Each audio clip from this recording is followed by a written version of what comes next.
Hello everyone, I am Himanshu Bharti and you are watching Still Studying YouTube channel, and today we are going to learn chapter 5 of class 7 science, acid, bases and salt.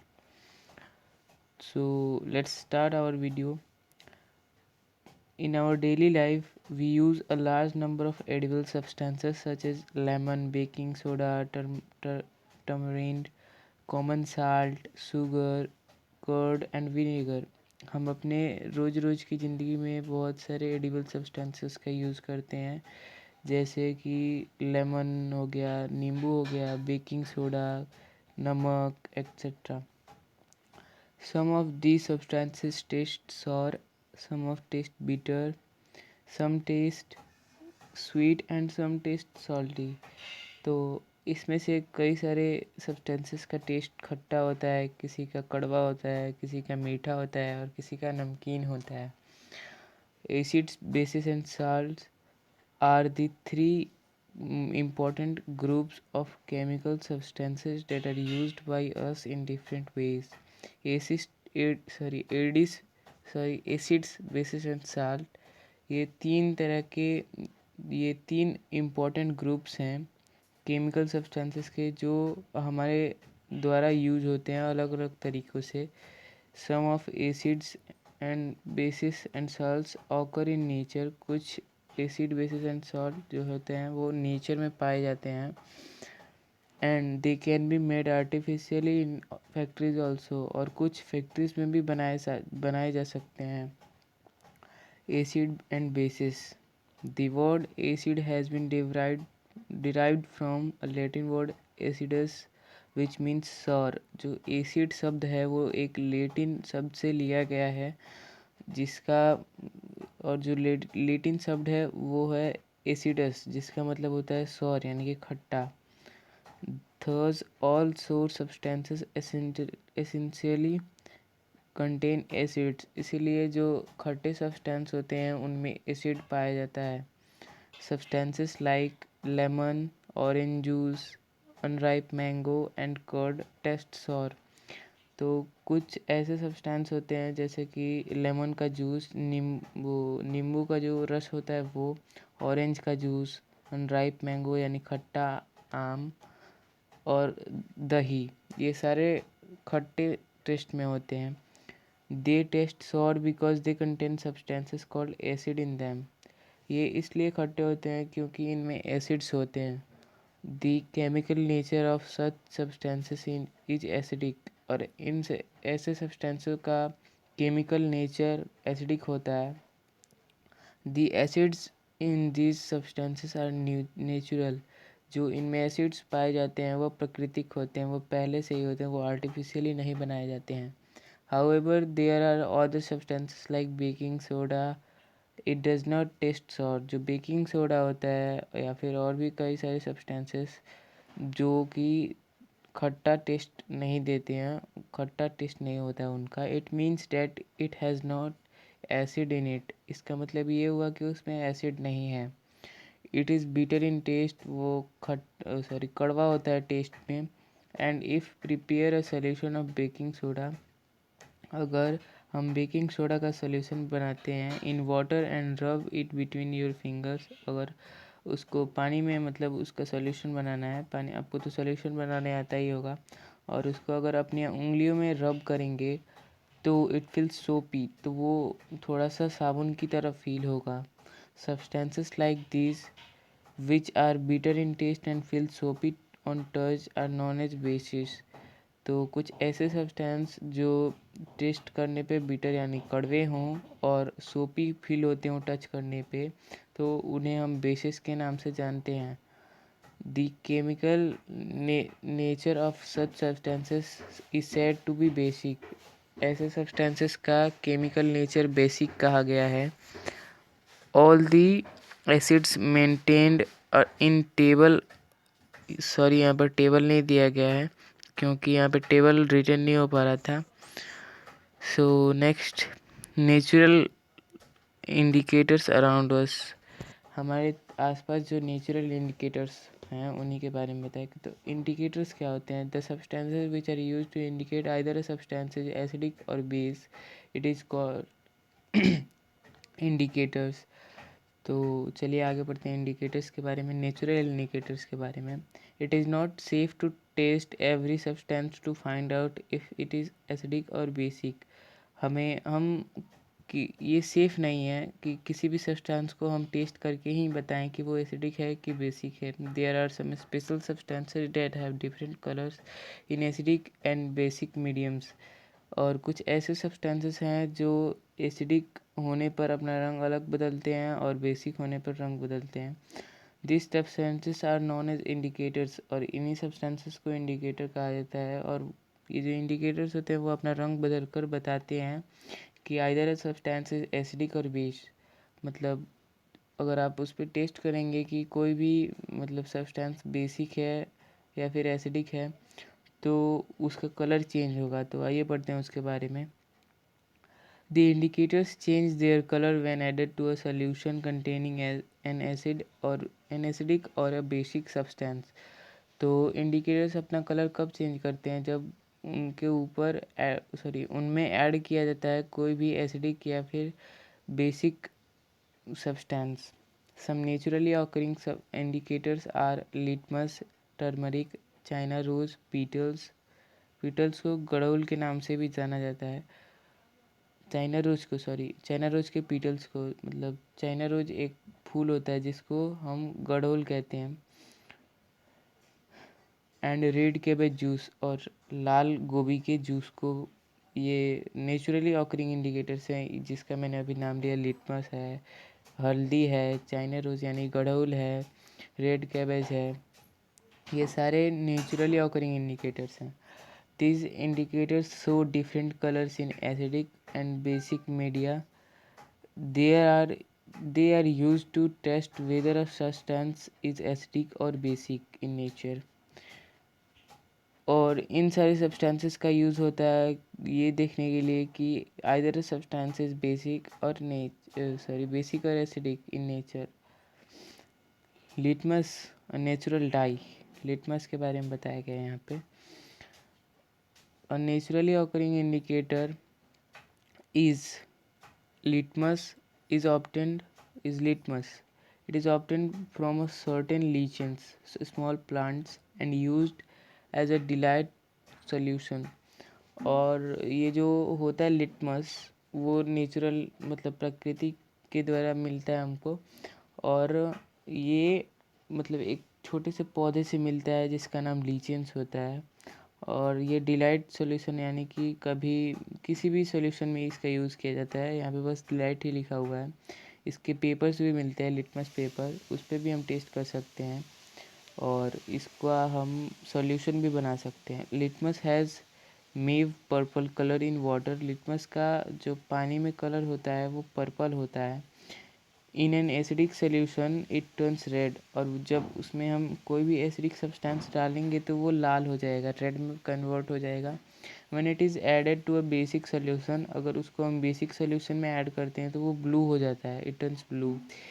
Usually it is available as a red and blue litmus paper. जैसे कि मैंने अभी litmus paper के बारे में बताया वही बता रहा है कि रेड और ब्लू लिटमस पेपर मिलते हैं और उनमें हम ब्लू वाले पे टेस्ट कर सकते हैं कि अगर ब्लू वाला रेड में कन्वर्ट हो जाता है किसी सब्सटेंस को उस पर डिप करने पे तो समझिए कि वो एसिडिक है, और रेड वाला ब्लू में हो रहा है तो वो सब्सटेंस बेसिक है। Turmeric is an another natural indicator. Turmeric भी एक नेचुरल इंडिकेटर ही है, उसके बारे में बताया गया है। Turmeric is a bright yellow powder obtain from a plant. Turmeric होता है ब्राइट येलो पाउडर होता है, मतलब आपके घरों में तो होगा ही, तो उसके बारे में उतना कुछ आपको पता ही होगा सब कुछ। इट इज़ कॉल्ड हल्दी इन हिंदी, उसको हल्दी की हिंदी में कहते हैं। Turmeric contains a yellow die. Turmeric का येलो कलर का जो सोल्यूशन बनाने पे येलो उसका रंग निकलता है। Turmeric turns red in basic solution and it is used as indicated in the form of turmeric paper. तो टर्मरिक पेपर का भी मैं बता देता हूँ कैसे प्रिपेयर होता है। टर्मरिक पेपर को प्रिपेयर करने के लिए ज़्यादा कुछ नहीं करना पड़ेगा। आपको पेपर लेना है, नॉर्मल पेपर, और उस पे हल्दी का पेस्ट लगा के उसको सुखा देना है, फिर उस पे से हल्दी को झाड़ लेना है, फिर आपका पेपर तैयार हो जाएगा। तो अगर हम टर्मरिक के ऊपर कोई भी बेसिक सब्सटेंस का टेस्ट करते हैं तो उसका रंग रेड हो जाता है बेसिक सॉल्यूशन में, और एसिडिक सॉल्यूशन में वो येलो का येलो ही रहता है। China rose as an indicator, China rose का भी बताया गया है यहाँ पे क्या क्या प्रॉपर्टी होता है। China rose is a natural indicator. China rose एक प्राकृतिक इंडिकेटर है। It is called gudhal in Hindi, उसका नाम गढ़ोल है हिंदी में। It is extracted from the red flowers of China rose plant with water। जो इसका सॉल्यूशन होता है उसको हम बनाते हैं चाइना रोज़ मतलब गुड़हल के फूल के पत्तों से। उस पत्तों को पानी में डालते हैं, फिर कुछ देर के लिए छोड़ देते हैं, तो फिर जो पत्ता होता है वो अपना रंग छोड़ देता है पानी में, तो उसके बाद हमारा सॉल्यूशन तैयार हो जाता है। एसिड रेन क्या होता है? The rain containing excess of acids called an acid rain. मतलब कोई भी बारिश हो रही है नॉर्मल, अगर उसमें एसिड्स की मात्रा ज़्यादा हो जाती है तो वो एसिड रेन बन जाता है। The rain becomes acidic because carbon dioxide, sulphur dioxide and nitrogen dioxide dissolve in rain drops to form carbonic acid, sulfuric acid and nitric acid respectively। तो रेन कब एसिडिक होता है? क्योंकि जब उसमें CO2 यानी कि कार्बन डाइऑक्साइड की मात्रा, सल्फर डाइऑक्साइड की मात्रा, नाइट्रोजन डाइऑक्साइड, ये सारे उसके जब बूंदों में मिल जाते हैं ज़्यादा अमाउंट में, तो वो क्या बनते हैं? वो कार्बनिक एसिड बन जाते हैं, वो सल्फरिक एसिड बनते हैं और नाइट्रिक एसिड, ये सारे बन जाते हैं, और इसी के द्वारा एसिडिक रेन होता है। और ये बहुत ही ज़्यादा बेकार होता है, और इससे जो फसल होती है वो पूरी बेकार हो जाती है, उनका तहस नहस हो जाता है वो पूरा फसल किसानों का। It can case damage to buildings, historical monuments, plants and animals. तो जो इससे डैमेज होता है वो बिल्डिंग्स में हो सकता है, मतलब बिल्डिंग्स कमज़ोर हो सकती हैं। हिस्टोरिकल मोन्यूमेंट्स जैसे ताजमहल है, तो वो अगर एसिड रेन अगर वहाँ पे हमेशा होता रहा तो उसका रंग बदल सकता है, वाइट से वो थोड़ा सा येलोइश हो जाएगा। प्लांट्स एंड एनिमल्स, प्लांट्स पे भी उसका असर बहुत ज़्यादा पड़ता है और एनिमल्स पे भी। दिस हैपन्स एज फ्लोज, मतलब अगर वो ऐसा होता है तो ये सारी चीज़ें होती हैं। Acid rain makes the water of lakes, ponds and rivers to acidic due to which fish and other aquatic animals get killed। तो जो एसिड रेन है वो तालाब, नदी, सरोवर, इन सारे के पानियों को एसिडिक बना देगा, जिससे फिशेस यानी कि मछलियाँ और भी एक्वेटिक जो एनिमल्स हैं जो उसमें रह रहे हैं वो मर जाएंगे। Acid rain Yeats up the leaves of trees gradually.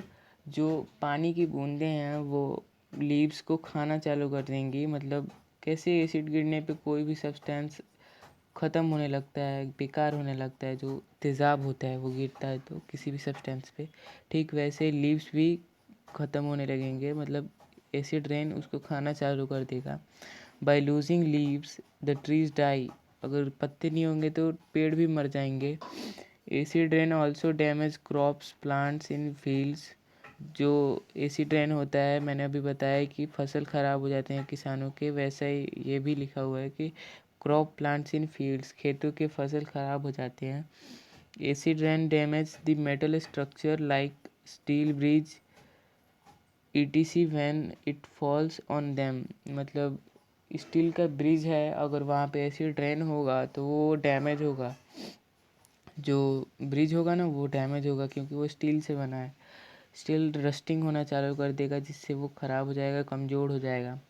Acid rain damage the surfaces of buildings and monuments made up of marble. Acid rain buildings और मॉन्यूमेंट्स के सरफेस को ख़राब कर देगा, ऊपर का जो छत होता है वो ख़राब कर देगा, जो उसका डिज़ाइन वगैरह है वो भी ख़राब हो सकता है, जो कि मार्बल से बने हों मॉन्यूमेंट्स, बिल्डिंग्स। जैसे अभी मैंने ताजमहल का एग्जांपल दिया, ठीक वैसे न्यूट्रलाइजेशन अब टॉपिक आ रहा है। तो न्यूट्रलाइजेशन क्या होता है? तो the reaction that occurs when acid and base meet together. जो रिएक्शन होता है जब एसिड और बेस मिलते हैं तो उसी को न्यूट्रलाइजेशन कहते हैं। और in neutralisation water and salt is produced. ये मैंने आपको डिफाइन कर दिया। देखिए अब पढ़ते हैं इसको एक्सप्लेन में, पूरा अच्छे से विस्तार में पढ़ाया गया है, बताया गया है, वो पढ़ते हैं। Acid and bases are chemically opposite substance. जो बेस और एसिड होते हैं वो पूरे एक दूसरे से अपोजिट होते हैं। So when an acid is mixed with a base they neutralise और cancel the effect of each other. तो एसिड और बेस जब मिलते हैं एक दूसरे से तो एक दूसरे के प्रभाव को वो न्यूट्रलाइज कर देते हैं, कैंसिल कर देते हैं। When an acid solution and a base solution are mixed in suitable amounts, जब एसिड और बेस दोनों सेम मात्रा में अगर मिलते हैं तो suitable amount, both the acidic nature of the acid and the basic nature of the base are destroyed। जो दोनों का एसिडिक नेचर होता है एसिड का वो भी कैंसिल हो जाता है, और बेसिक नेचर जो होता है बेस का वो भी डिस्ट्रॉय, मतलब दोनों के दोनों ख़त्म हो जाते हैं। The resulting solution is neither acidic nor base। जो उससे रिजल्ट बनता है वो ना ही सब एसिडिक होता है ना ही बेसिक होता है। So the reaction between acid and base is known as neutralisation. The reaction between मतलब इन दोनों का जो बीच का रिएक्शन होता है मिलने पे उसी को न्यूट्रलाइजेशन कहते हैं, जैसा कि मैंने शुरू में ही बताया आपको। In the process of neutralisation के प्रोसेस में सॉल्ट और वाटर प्रोड्यूस होता है, ये भी बताया था मैंने। विथ इवोल्यूशन ऑफ हीट, ये मेरे से छूट गया था इसके लिए सॉरी। हीट भी प्रोड्यूस होता है इसमें। Salt produced in the reaction में बी एसिडिक, बेसिक और न्यूट्रल इन नेचर। जो सॉल्ट होता है वो ना ही बोल रहा हूँ, वो एसिडिक भी हो सकता है, बेसिक भी हो सकता है, न्यूट्रल भी हो सकता है नेचर में, जो सॉल्ट प्रोड्यूस होता है रिएक्शन के बाद। The evolved heat raised the temperature of reaction mixture. जो हीट निकला हुआ है वो टेम्परेचर को बढ़ाता है मिक्सचर के रिएक्शन के द्वारा। जो हीट प्रोड्यूस होता है उससे टेम्परेचर बढ़ जाता है। तो यहाँ पे लिखा हुआ है उसका रिएक्शन फार्मूला के टाइप में। Acid plus base is given to salt plus water, heat is evolved. मतलब कि जब एसिड और बेस मिलते हैं तो सॉल्ट और पानी निकलता है और हीट भी निकलता है। एग्जाम्पल के लिए दिया हुआ है hydrochloric acid HCl plus sodium hydroxide. Sodium hydroxide यानी कि NaOH। ये जब मिलते हैं ये एसिड है, हाइड्रोक्लोरिक एसिड, आपको नाम से ही पता चल रहा है कि वो एसिड है, और सोडियम हाइड्रोक्साइड वो बेस है। जब दोनों मिलते हैं तो सोडियम क्लोराइड यानी कि सॉल्ट निकलता है और वाटर यानी कि H2O निकलता है। तो ये था एक example. If dilute sulphuric acid is added to lime water, मतलब कि एक सल्फ्यूरिक एसिड जो होता है उसको अगर हम लाइम वाटर यानी कि चूने वाला पानी में मिलाते हैं तो then neutralisation reaction takes place and reaction mixture become hot. तो इसमें जो सल्फ्यूरिक एसिड है वो एसिड है और जो लाइम वाटर है वो बेस है। तो जब दोनों मिलता है तो रिएक्शन के तौर पे हमें हीट मिलता है। We are going to use an indicator which you have not used so far, it is called phenolphthalein. तो हम एक इंडिकेटर का यूज़ करने जा रहे हैं जिसको आपने यूज़ नहीं किया है, तो उसका नाम है फेनोल्फेथिलीन। नोट मतलब एक ज़रूरी सूचना। Phenolphthalein is an indicator used in neutralisation process. जो फेनोल्फेथिलीन होता है उसका न्यूट्रलाइजेशन के प्रोसेस में यूज़ होता है। When the solution is basic, phenolphthalein gives a pink colour, but if the substance is acidic it remains colorless। जो phenolphthalein होता है अगर उसमें हम बेसिक सब्सटेंस को मिलाते हैं तो वो पिंक कलर में बदल जाता है, अगर एसिड को मिलाते हैं तो वो उसका कलर लेस हो जाता है, मतलब वो जैसा का है, जिस कलर में है वो उस कलर में ही रहता है। अगर हम एसिड को मिलाएं तो आ गया न्यूट्रलाइजेशन इन एवरीडे लाइफ। हमारे रोज़ के जीवन में हम जो न्यूट्रलाइजेशन का प्रोसेस करते हैं वो है। तो देखिए कहाँ कहाँ करते हैं। Neutralisation reaction involving acid and base play a very important role in our daily life, everyday life.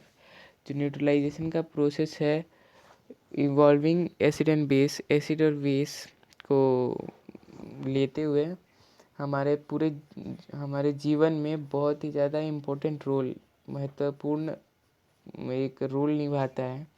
The treatment of ants sting, remedy for indigestion, soil treatment and the treatment of factory waste all involve neutralisation reaction. तो हमें कोई चींटी काटती है, हमें indigestion होता है, soil treatment यानी मिट्टी का जो ट्रीटमेंट किया जाता है वो, और जो फैक्ट्री से वेस्ट निकल रहा है उसका जो ट्रीटमेंट करते हैं, ये सब न्यूट्रलाइजेशन में ही आते हैं। तो इंडाइजेशन के बारे में पहले दिया हुआ है। Our stomach produces hydrochloric acid, हमारा जो पेट है उसमें हाइड्रोक्लोरिक एसिड निकलता है। This hydrochloric acid helps in digesting our food. इस हाइड्रोक्लोरिक एसिड से क्या होता है कि हमारा जो खाना होता है वो पचता है। Sometimes excess of hydrochloric acid is produced in the stomach which causes indigestion. हमारे पेट में कभी कभी क्या होता है कि हाइड्रोक्लोरिक एसिड ज़्यादा बन जाता है, जिसकी वजह से इंडाइजेशन होता है। Due to indigestion sometimes a person feels pain in the stomach. कभी कभी क्या होता है कि जो इंडाइजेशन है उसके कारण आदमी को पेट में दर्द होता है और इरिटेशन होता है, मतलब चिड़चिड़ाहट सी होती है। टू रिलीव इंडाइजेशन, मतलब इंडाइजेशन से बचने के लिए we take an antacid such as milk of magnesia. तो हम एंटासिड टैबलेट लेते हैं जो कि मिल्क ऑफ मैग्नीशिया है। Milk of magnesia contains base called magnesium hydroxide. जो मिल्क ऑफ मैग्नीशिया है उसमें बेस होता है जो कि होता है मैग्नीशियम हाइड्रोक्साइड। तो magnesium hydroxide neutralises the excess acid present in our stomach and cause indigestion। तो जो मैग्नीशियम हाइड्रोक्साइड है वो जाता है पेट में और न्यूट्रलाइज कर देता है पेट में जो इंडाइजेशन है उसको, और एसिड को न्यूट्रलाइज करता है और पेट में जो इंडाइजेशन है उसको दूर कर देता है। Another antacid is a baking soda which contain a base sodium hydrocarbonate। तो अगर आपको एंटासिड टैबलेट नहीं मिल रही है तो आप बेकिंग सोडा का भी यूज़ कर सकते हैं, क्योंकि उसमें बेस के तौर पे होता है सोडियम हाइड्रोजन कार्बोनेट। तो अब आगे एंट के बाइट करने पे क्या होगा, क्या करना है हमको। When a ant bytes it injects an acidic liquid into the skin of person which cause burning pain। तो क्या होता है कि जब चींटी काटती है तो वो एसिडिक लिक्विड छोड़ती है हमारे स्किन में, जिससे कि हमें थोड़ी सी जलन और दर्द भी होता है, फील होता है। The sting of an ant contains acid called formic acid. जो चींटी हमें काटती है उसका जो एसिड होता है उसमें फॉर्मिक एसिड होता है। The effect of acid can be neutralized by rubbing a mild base like baking soda, sodium hydrogen carbonate और calamine solution। तो अगर इससे बचना है, इसके इफेक्ट से बचना है, इफेक्ट से, तो हम बेकिंग सोडा का हेल्प ले सकते हैं या फिर कैलामाइन सोल्यूशन का हेल्प ले सकते हैं। तो calamine solution contains a base called zinc carbonate. Calamine solution में बेस होता है जिंक कार्बोनेट और बेकिंग सोडा में जो होता है वो होता है सोडियम हाइड्रोजन कार्बोनेट। दोनों बेस हैं, दोनों का यूज़ हम कर सकते हैं अगर चींटी काटती है तो। Thus being a base, baking soda solution or calamine solution neutralizes the acidic liquid injected by the ant and cancels its effect। तो बीइंग अ बेस यानी कि दोनों बेस हैं तो वो दोनों ही एसिडिक लिक्विड को एसिडिक लिक्विड जो कि एंट के द्वारा निकला हुआ है उसको कैंसिल, उसके इफेक्ट को कैंसिल कर सकते हैं। तो फिर आगे है soil treatment. The soil may be acidic और बेसिक नेचुरली। जो सॉइल यानी कि मिट्टी होता है वो बेसिक भी हो सकता है और एसिडिक भी हो सकता है। वो प्राकृतिक है, उसको हम अपने हाथ से नहीं करेंगे। मतलब किसी भी मिट्टी को हम ना ही एसिडिक बनाएंगे या फिर ना ही बेसिक बनाएंगे। The plants do not grow well if the soil at a place too acidic और टू बेसिक। अगर कहीं का भी मिट्टी ज़्यादा एसिडिक है या फिर ज़्यादा बेसिक है तो वहाँ पे प्लांट्स नहीं ग्रो करेंगे। Excessive use of chemical fertilisation make the soil acidic. अगर हम ज़्यादा केमिकल फर्टिलाइज़र का यूज़ कर रहे हैं तो उससे मिट्टी का क्या होगा कि मिट्टी एसिडिक हो जाएगी। When the soil is too acidic, it is treated with basic quick lime। तो अगर मिट्टी में ज़्यादा एसिड है, मिट्टी ज़्यादा एसिडिक है तो हम क्विक लाइम का यूज़ करते हैं। क्विक लाइम का केमिकल नेम होता है कैल्शियम ऑक्साइड, या फिर हम स्लेक्ट लाइम का भी यूज़ कर सकते हैं जिसका नाम होता है कैल्शियम हाइड्रोक्साइड। ये दोनों यूज़ हो सकते हैं अगर मिट्टी को न्यूट्रलाइज करना है, तो मिट्टी अगर एसिडिक है तो। These bases neutralize the excess acid present in soil and reduce its acidic nature। जो जो ये दोनों बेस हैं वो न्यूट्रलाइज कर देते हैं एसिड प्रेजेंट इन सॉइल। जो एसिड होता है मिट्टी में उसको न्यूट्रलाइज कर देते हैं। If the soil is basic, अगर सॉइल बेसिक है तो हमें ऑर्गेनिक मैटर का यूज़ करना है कॉल्ड मैन्योर और compost it is added to it. या हम किन चीज़ों का यूज़ कर सकते हैं? ऑर्गेनिक मैटर कॉल्ड मैन्योर का यूज़ कर सकते हैं और कंपोस्ट का यूज़ कर सकते हैं अगर मिट्टी ज़्यादा बेसिक है तो।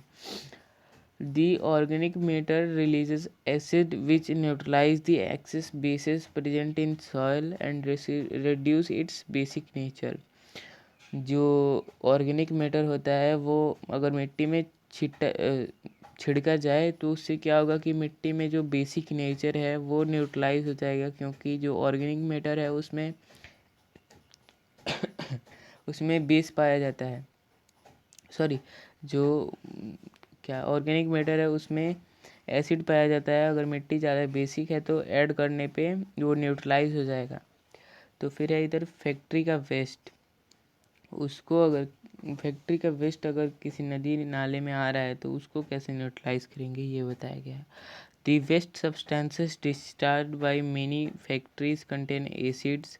जो वेस्ट होता है फैक्ट्री के द्वारा जो कि निकाला जाता है, मतलब फैक्ट्री का वेस्ट होता है जो, उसमें बहुत ही ज़्यादा मात्रा में एसिड होता है।